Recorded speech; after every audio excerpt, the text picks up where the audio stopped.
इमरान खान हूं। नाजरीन, पाकिस्तान की हुकूमत ने ख़ास तौर पे वफाकी वज़रा ने हमें एक धोखा दिया था और बार बार ये प्रोपेगेंडा किया था कि हमास खुद से ये कह रही है कि वो गैर मुसल्लह होना चाहते हैं, या कम से कम वो ये कहते रहे, बार बार कहते रहे कि हमास ने इस बात से इत्तफाक किया है। बोर्ड ऑफ पीस में जो बात हुई, हमास ने इससे इत्तफाक किया है कि वो हथियार डालना चाहती है और वो खुद गैर मुसल्लह होने पर राजी है। मैं बार बार आपको ये बताता रहा कि वज़रा आपके साथ झूठ बोल रहे हैं। इंटरनेशनल मीडिया को हमने छान मारा, जो हमास के जितने भी ऑफिशियल्स हैं उनके स्टेटमेंट्स हमने निकाल कर देखे, ऐसा हमें कुछ नहीं मिला। लेकिन पाकिस्तान के वज़रा ये बात बार बार कह रहे थे, खासतौर पर राना सनाउल्लाह साहब, ख्वाजा साहब वगैरह, ये इस किस्म के लोग बार बार ये बात कर रहे थे कि हमास गैर मुसल्लह होना चाहती है। और बोर्ड ऑफ पीस ने तो ये फैसला किया हुआ है, क्योंकि डोनाल्ड ट्रंप का ये मानना है कि हमास को गैर मुसल्लह किया जाएगा, उसके बगैर वहां पे अमन नहीं आ सकता। अब पाकिस्तानी हमास और फलस्तीन के मौकिफ के साथ खड़े होते हैं या डोनाल्ड ट्रंप के मौकिफ के साथ खड़े होते हैं, ये एक बड़ा इम्तिहान पाकिस्तान की हुकूमत का आ गया है। 19 तारीख को, इसी महीने की 19 तारीख को रमजानुल मुबारक होगा और अमेरिका में एक इजलास बुलाया गया है। ये अमरीकी हुकूमत की जानिब से बुलाया गया है बोर्ड ऑफ पीस को लेकर, और जितने ममालिक हैं जो इसके अंदर शामिल हैं उन सबको दावत भी दे दी गई है। अब इसमें नेतन्याहू भी शामिल होगा। ये जंगी मुजरिम है, सारी दुनिया इसे जानती है। यूरोप के कई ममालिक में नेतन्याहू दाखिल नहीं हो सकता। उसकी वजह यह है कि यूरोप के अंदर इसके वारंट हैं और यूरोपीय ममालिक या वहां के अवाम इसको बर्दाश्त नहीं करते। वो ये कहते हैं बहुत बड़ा जंगी मुजरिम है और इसने बहुत बड़े पैमाने पर इंसानों का कत्लेआम किया है। लेकिन अमेरिका में नेतन्याहू जा सकता है, अमेरिका के साथ इसके अच्छे ताल्लुकात हैं और डोनाल्ड ट्रंप जो है वो ताल्लुकात निभाने वाले आदमी है। अब मामला यह है कि जब यहां पे इससे पहले स्विट्जरलैंड के अंदर ये सारे इकट्ठे हुए थे तो नेतन्याहू को वहां बुलाना चाहते थे डोनाल्ड ट्रंप, लेकिन क्योंकि वहां की हुकूमत ने इजाजत नहीं दी तो नेतन्याहू वहां पे नहीं आया। अब डोनाल्ड ट्रंप अमेरिका में नेतन्याहू को बुला रहे हैं और बाकी सारे ममालिक को भी बुला रहे हैं। अब इन ममालिक के लिए, खासतौर पे पाकिस्तान के लिए, ये एक बहुत बड़ा चैलेंज है और एक बहुत बड़ी मुसीबत है कि नेतन्याहू के साथ क्या वो एक प्लेटफॉर्म या एक स्टेज शेयर कर सकते हैं। ये बहुत बड़ी मुसीबत पड़ गई है इन्हें। लेकिन शहबाज शरीफ ने तो पहले ही फैसला कर लिया कि उसने अमेरिका जाना है 19 तारीख को। लिहाजा ऐसा लगता है कि नेतन्याहू के साथ एक स्टेज को शेयर करना ये शहबाज शरीफ के लिए कोई मसला नहीं है। हां, जो यूरोपीय हुक्मरान है उनके लिए मसला है।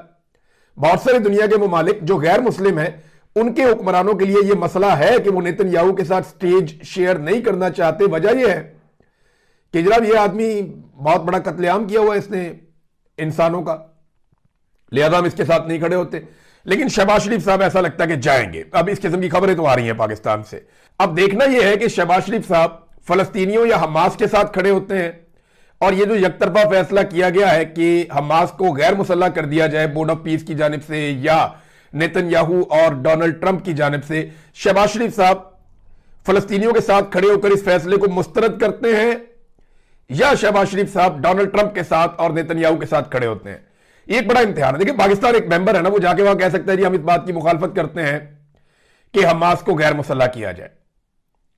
ये पाकिस्तान कह सकता है कि हम इस बात की मुखालफत करते हैं कि मजलूम है वो, आप उनको गैर मुसल्लह ना करें। ये पाकिस्तान कह सकते हैं। पाकिस्तान की जो सरकारी मौक़िफ़ है ना, उसमें हमास को पाकिस्तान ने आज तक दहशतगर्द तंजीम नहीं कहा।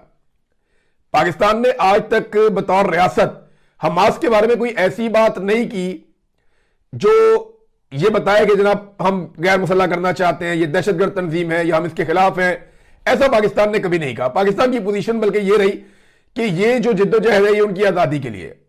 लेकिन अब शहबाज शरीफ साहब के लिए बड़ा इम्तिहान है, इसके ऊपर सबकी नजर रहेगी कि बोर्ड ऑफ पीस में ये किस किस्म की अप्रोच लेकर जाते हैं और वहां जाकर क्या करते हैं। बहरहाल जो क़यादत है हमास की, उन्होंने एक दफा फिर क्लियर कर दिया और पाकिस्तानी जो वज़रा है या हुकूमत है उनके बयानात की उन्होंने नफी की। उन्होंने कहा जी बिल्कुल हम गैर मुसल्लह नहीं होना चाहते, किसी सूरत हम गैर मुसल्लह नहीं होंगे। बल्कि उन्होंने कहा कि board of peace balance approach हासिल करे और ये ज्यादती ना करे। हमें निहत्ते लोगों को आप, मजलूम लोगों को आप गैर मुसल्लह कर लेंगे तो उसके बाद तो आप उनके आगे फेंक देंगे जो हमारा शिकार करना चाहते हैं। हम तो अपनी हिफाजत भी नहीं कर सकेंगे। तो ये बहुत सीरियस इशू है।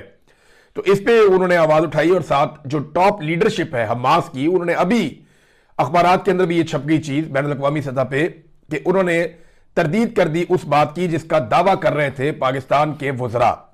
वज़ीर दिफा का काम चेक करें, पाकिस्तान के वज़ीर दिफा ख्वाजा आसिफ, ये कहते हैं जी पाकिस्तान में इस वक्त जो सबसे बड़ा रोजगार है ना वो मांगना है। रोजगार का पाकिस्तान में सबसे बड़ा जरिया ख्वाजा आसिफ के बकौल वो मांगना है। यानी पाकिस्तान में फौज के अंदर लगभग कोई 7-7.5 लाख नौजवान काम करते हैं, बड़ी उम्र के भी हैं। पुलिस के अंदर लाखों लोग काम करते हैं, ब्यूरोक्रेसी के अंदर लाखों लोग काम करते हैं बहुत बड़े पैमाने पर, महकमा तालीम के अंदर बेशुमार। लेकिन वो कह रहे हैं जी सबसे ज्यादा बड़ा रोजगार पाकिस्तान में जो है वो मांगने का है।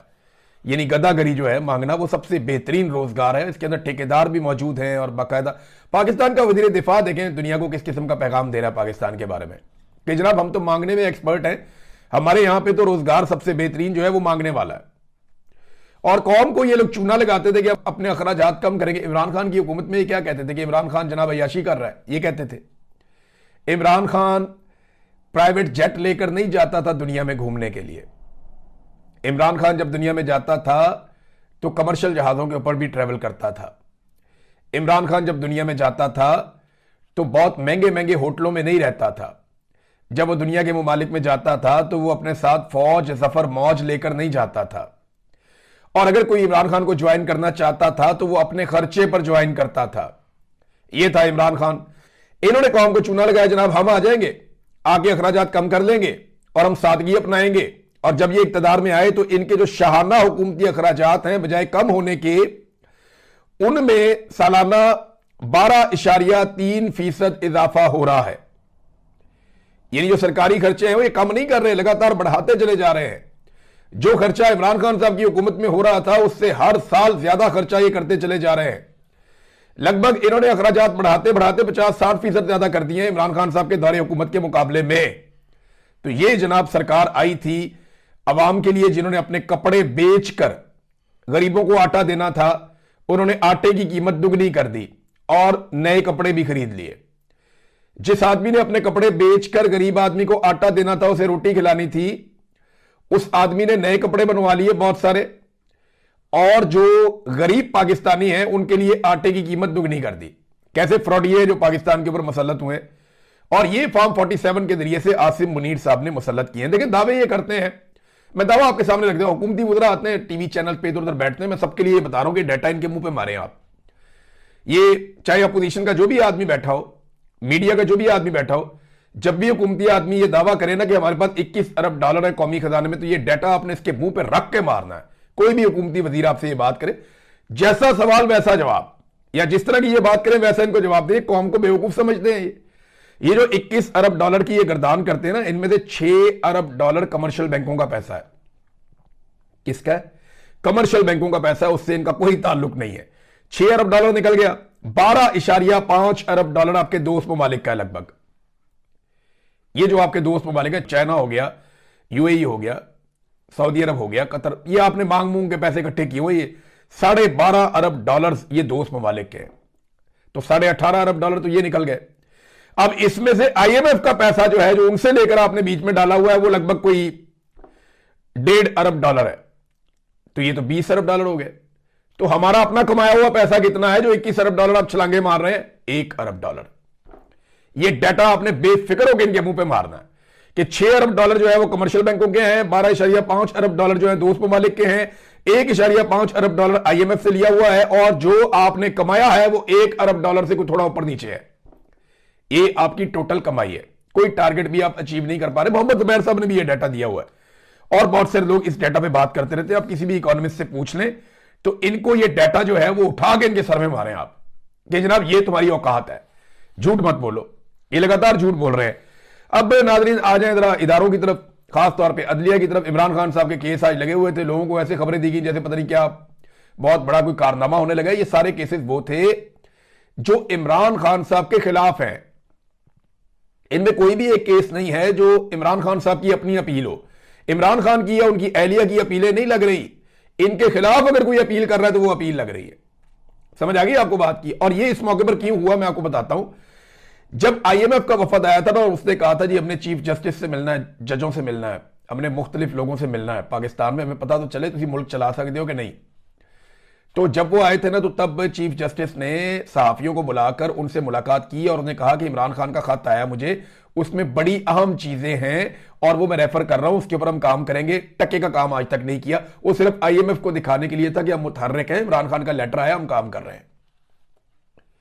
और अब जब यूनाइटेड नेशंस का यानी यूएन का भी एक वफद आ गया ना, अब उसने मुलाकात करनी थी चीफ जस्टिस याह्या अफरीदी से, तो ऐन उसी दिन इन्होंने क्या किया कि जब यूएन के वफद ने चीफ जस्टिस याह्या अफरीदी से मुलाकात करनी थी, तो उस मौके पर इन्होंने इमरान खान साहब की अपीलें लगवा दी 13 केसों की, और वो सारे केसेस वो हैं जो इमरान खान के खिलाफ अपीलें आ गई सरकार की, ताकि अगर वो पूछें कि जनाब आप पाकिस्तान में ज्यादती कर रहे हैं, तो हम बड़े आराम से टिल्ले मुंह के साथ कहते हैं जनाब आज भी केस लगे हुए थे उनके, तो हम तो आज सुनकर आए हैं उनके केसेस, हमने नोटिस किए हुए हैं। तो जनाब जो केसेस इमरान खान साहब के लगाने हैं वो तो ये लगा नहीं रहे, लोगों को ये बेवकूफ समझते हैं, वो जाके स्टडी करेंगे उन्हें पता चल जाएगा इन्होंने फिर हमें धोखा दिया है। अब ईमान मजारी के केस में आप क्या कहेंगे?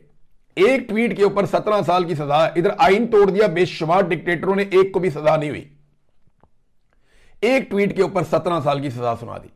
अंदाजा करें आप कैसा जुल्म हुआ पाकिस्तान में, ये कैसी फस्तायत है कि एक ट्वीट के ऊपर 17 साल की सजा है, जबकि बड़े बड़े जुर्म करने वाले, कत्ल करने वाले, पाकिस्तान के अंदर आइन तोड़ने वाले, कानून तोड़ने वाले, जाली हुकूमतें बनाने वाले, पाकिस्तान को लूटने वाले, कौम की जेबों पे डाका डालने वाले, उन सबको एक दिन की भी सजा नहीं होती इस मुल्क में।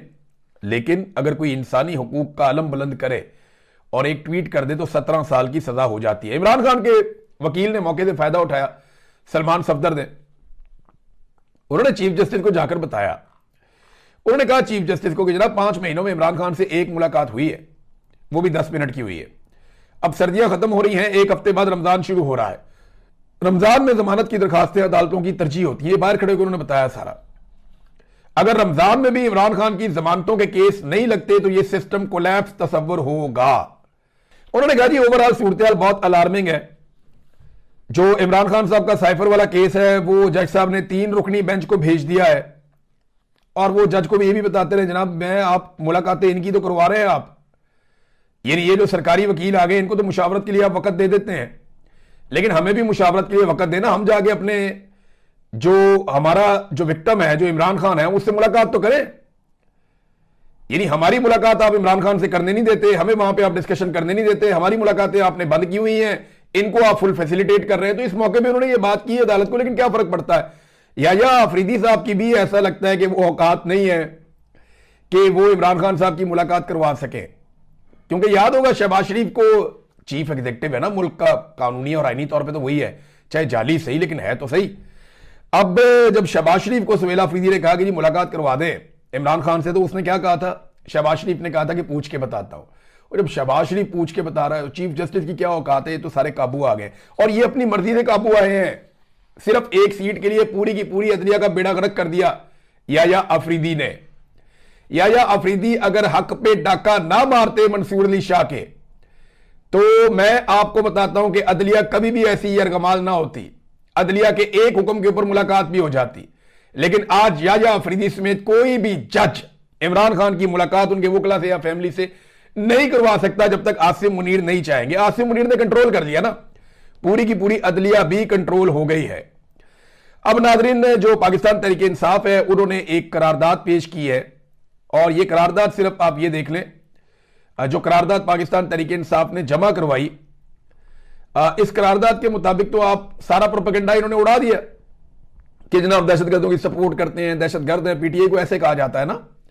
तो इन्होंने खुदकुश हमले के खिलाफ शदीद अल्फाज में मुजम्मत की एक करारदाद जमा कराई, जिसमें मासूम नमाजी और दर्जनों अफराद जख्मी हुए और शहीद हुए बहुत बड़ी तादाद में। 33 लोग नाज़रीन अब तक शहीद हो चुके हैं। उन्होंने कहा जी इस साने में मुलव्विस खुदकुश हमला आवर, सहूलतकारों, मनसूबा साजों और सरप्रस्त अनासर को बेनकाब करके कानून के कटहरे में लाया जाए। और साथ ही उन्होंने कहा जी इनकी फंडिंग और सोशल मीडिया प्रोपेगेंडा, ये सारी चीजें जो हैं वो बंद करवाई जाए, बिला इम्तियाज कार्रवाई की जाए। इबादत गाहों की जो सिक्योरिटी है उसको पहले से ज्यादा बेहतर किया जाए, तिब्बी इमदाद फौरी तौर पर फराहम की जाए, मुनासिब माली इमदाद भी दी जाए, और दहशतगर्दी के खिलाफ कौमी सतह पर मौसर हिकमत अमली मुरतब करके इस पर अमल दरामद यकीनी बनाया जाए। और साथ ही ये नहीं, ये करारदाद पाकिस्तान तहरीक इंसाफ जमा करवा रही है, तो कहते हैं तहरीक इंसाफ दहशतगर्द है या दहशतगर्दों के साथ है। वो तो कहते हैं ये दहशतगर्दी वापस आई है, इसके पीछे पीटीआई है। यानी इससे बदनसीबी ज्यादा पाकिस्तान की और क्या हो सकती है कि आज एक ऐसी जाली हुकूमत पाकिस्तान में बैठी है जो हर चीज को उठा करना कौम को तकसीम करने की कोशिश करती है कि ये भी इन पे डालो, ये भी इन पे डालो, ये भी इन पे डालो। और भाई कौम को तकसीम नहीं करना, कौम को इकट्ठा करना। लेकिन ये लगातार ज्यादती कर रहे हैं। नवाज शरीफ साहब को देखें ना आप, नवाज शरीफ साहब ने 12/6/2025 को एक ट्वीट किया, यानी ये पिछले साल की बात है। इंडिया में एक तैयारा गिर गया, इंडिया में एक तैयारा गिरा जिसके अंदर एयर इंडिया का तैयारा था, बहुत सारे लोग उसमें मारे गए। तो नवाज शरीफ ने ट्वीट किया था, मोदी और भारत से ताजियत भी की थी और तकलीफ का इजहार भी किया था। ये इंडिया में तैयारा गिरने पे नवाज शरीफ साहब का ट्वीट है। लेकिन आप देखें कि नवाज शरीफ ने एक भी स्टेटमेंट जारी नहीं किया अभी तक जो सानिया इस्लामाबाद में हुआ। अब बताएं ना, पाकिस्तान तहरीक इंसाफ तो दहशतगर्दों के खिलाफ आवाज उठा रही है, दहशतगर्दी के वाकये के खिलाफ एहतजाज कर रही है, उनके लोग रोजाना इसको डिस्कस कर रहे हैं। लेकिन जो साबिक वजीर आजम जिसके दिल में बड़ा दर्द रहता है कौम का, नवाज शरीफ, जिसके बारे में बड़े जनाब दावे किए जाते हैं बुलंदो भांग, जिसकी पार्टी को इक्तदार दिया गया, जिसके भाई को वजीर आजम और बेटी को वजीर आला बनाया गया, उसके मुंह से एक लफ्ज नहीं निकला और ना उसने कोई ट्वीट किया। हाँ, इंडिया में तैयारा गिर जाए तो जनाब का ट्वीट आ जाता है, लेकिन पाकिस्तान के अंदर बिल्कुल खामोशी है। और ये जो खुद कुछ धमाका हुआ, इसका मलबा डाल दिया एसएचओ पे। वो बेचारा छोटा सा एसएचओ है, अशफाक वड़ाइच, उसके ऊपर पकड़ के डाल दिया, शहजाद टाउन का एसएचओ है। उसने क्या किया है भाई, सारा दिन तो बेचारा पीटीआई के पीछे भागता रहता है, कभी इसको इधर भगाते हैं, कभी उधर भगाते हैं, कभी ये रैली रोक, कभी इसको पकड़, कभी इसको पकड़, ये इधर ना आ जाए, वो उधर ना चला जाए, सारा दिन उससे पीटीआई को मार पड़वाते रहते हैं। और बाद में जनाब उठा के इसका मलबा उस पर डाल दिया। कोई बड़ा ऑफिसर इसके नरगे में नहीं आया। भाई आईजी इस्लामाबाद कहां है, उसकी जिम्मेदारी क्या है? डीआईजी कहां है, उसकी जिम्मेदारी कहां है? बाकी जो सिक्योरिटी के रिस्पॉन्सिबल लोग हैं उनकी जिम्मेदारी कहां है? जो इंटेलिजेंस एजेंसियां हैं, जो यहां पे इतने सेक्टर कमांडर्स बैठे हुए, इतने बड़े बजट है, उनकी जिम्मेदारियां कहां है? वो सारे तो पीटीआई के पीछे लगे हुए हैं। तो काम किसने करना है?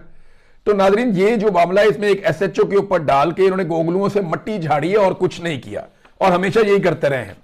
नाजरीन, खबरें और भी हैं, लेकिन एक खबर मैं आपको अभी, एक तो इमरान खान साहब के बेटे को वीजा नहीं दिया गया, उनके बेटों को उन्होंने वीजे अप्लाई किए थे पाकिस्तान के, उन्हें वीजे जारी नहीं किए जा रहे, और कहा जा रहा है तकनीकी वजूहात हैं जिनकी बिना पर हम वीजे नहीं दे रहे। पता नहीं पाकिस्तान का वीजा अमेरिका के वीजे से भी मुश्किल हो गया। ये तो 1 मिनट में वीजा मिल जाता है। रोजाना हजारों पाकिस्तानी जो दूसरा पासपोर्ट रखते हैं वो भी वीजा ले लेते हैं। बेशुमार गैर मुल्की बड़े आराम से पाकिस्तान का वीजा ले लेते हैं। लेकिन यहां जो है वो कोई भी ब्रिटिश आदमी ऐसे ही वीजा अप्लाई करे, फौरन वीजा लग जाता है। लेकिन क्योंकि इमरान खान के बेटे हैं तो उन्हें वीजा दिया नहीं जा रहा, क्योंकि अभी आसिम मुनीर साहब नहीं चाहते कि इमरान खान साहब का कोई स्टेटमेंट बाहर आए। दूसरा नाज़रीन, रमजानुल मुबारक शुरू होने में 1 हफ्ता बाकी है, और इस 1 हफ्ता पहले ही पाकिस्तान में